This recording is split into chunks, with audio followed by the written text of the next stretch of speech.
Reliance group இந்தியாவுடைய மிகப்பெரிய business empire. அவங்களுடைய கம்பெனிக்கு வந்த மிகப்பெரிய ஒரு த்ரெட்டை அவங்க எப்படி ஒரு பிசினஸ் ஆப்பர்ச்சுனிட்டியா கன்வெர்ட் பண்ணாங்க அப்படிங்கிறது தான் இந்த வீடியோவில் நம்ம பார்க்க போறோம். 1997ல ரிலையன்ஸ் உடைய ஜாம் நகர் ரிஃபைனரியில இருந்து நிறைய பொல்யூஷன் வர்றதுனால என்விரான்மெண்ட் அஃபெக்ட் ஆகுது அப்படின்னு நிறைய கம்ப்ளைண்ட்ஸ்லாம் வந்தது. பொல்யூஷன் கண்ட்ரோல் போர்ட்ஸும் நிறைய நோட்டீஸ்லாம் அனுப்புனாங்க. ரிலையன்ஸ் கம்பெனி கிட்ட நீங்க இந்த பொல்யூஷன் எல்லாம் கண்ட்ரோல் பண்ணல அப்படின்னா உங்களுடைய கம்பெனியை இழுத்து மூடி சீல் வச்சிருவோம் அப்படின்லாம் த்ரெட்டன் பண்ணாங்க. இந்த ப்ராப்ளமை டேக்கிள் பண்ற மாதிரி ஒரு சூப்பரான ஒரு சொல்யூஷனை ரிலையன்ஸ் கொண்டு வந்தாங்க. அவங்களுடைய ஃபேக்டரியை சுத்தி இருக்கிற வேஸ்ட் லேண்ட்ஸ்ல எல்லாத்துலயுமே மாமர கன்றை நட்டு வச்சாங்க. ஒரு சில வருஷங்கள்லயே அதெல்லாம் வளர்ந்து பெரிய மரமா மாறிடுச்சு. அவங்க ஃபேக்டரியை சுத்தி இருக்கிற இடம் எல்லாமே பச்சை பசேல்னு மிகப்பெரிய மேங்கோ ஃபார்மா இன்னைக்கு அது மாறிடுச்சு. இப்படி நிறைய மரங்களை நட்டு வச்சு வளர்த்தது மூலமா அவங்களால பொல்யூஷனை பெரிய அளவுக்கு கண்ட்ரோல் பண்ண முடிஞ்சது. அவங்க ஃபேக்டரிக்கு எந்த விதமான ஆபத்தும் வராம காப்பாற்ற முடிஞ்சது. அதே சமயத்துல கிட்டத்தட்ட 600 ஏக்கர்ல அவங்க நட்டு வச்ச அந்த மாமரங்கள்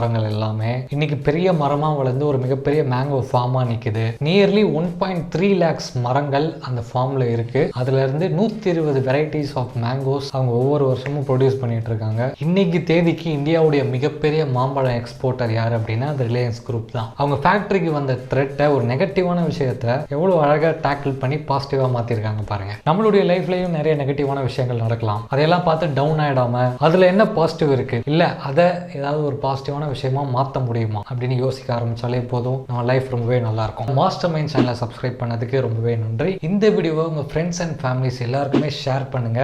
அவங்களையும் மாஸ்டர் மைண்ட் மேடி சேனலை சப்ஸ்கிரைப் பண்ண சொல்லுங்க. நான் மறுபடியும் வேற இன்ட்ரெஸ்டிங்கான வீடியோ உங்களை பார்க்குறேன். Until then, bye from Maddie.